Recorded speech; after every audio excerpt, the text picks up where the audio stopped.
My third proposal ever was for a cosmetology instructor at a federal prison. The government wanted someone to come in and teach inmates how to do hair, cosmetology for women, barbering for men. And I stopped dead in my tracks.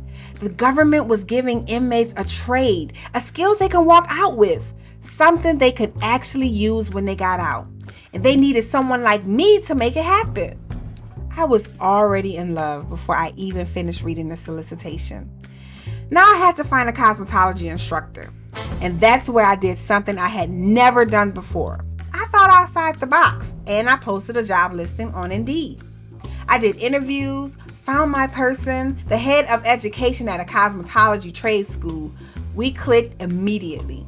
He understood the assignment. And I was already there in my head. I could see the women and men learning. I could see them leaving with something real, and I wanted to be a part of that so bad.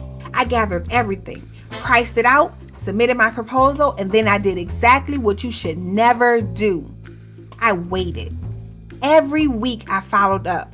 Every single week. And when I finally got a response, they told me the contract had been awarded. Just not to me. I asked the contracting officer why. She said everything looked fine. It was a pricing issue. So I asked, how far off was my bid from the winner?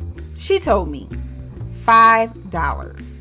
I couldn't believe my ears. $5? They passed over my proposal for $5? That was my baby. I had already built the whole thing in my head and the government let it go for $5?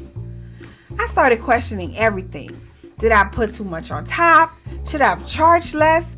I sat with that for 2 weeks and didn't submit a single thing. Then it hit me. I will drive past a gas station and cross 2 lanes of traffic to save 2 cents on gas. 2 cents! And I expected the government to act any different? The government is a business. It's not personal. It doesn't mean your proposal was bad. It just means someone came in cheaper.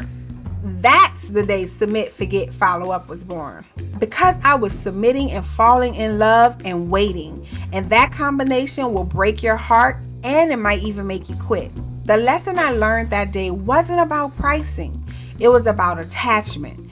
I had fallen so deep into that solicitation that losing it felt like losing a piece of myself. And that feeling almost made me quit. The government doesn't fall in love with proposals.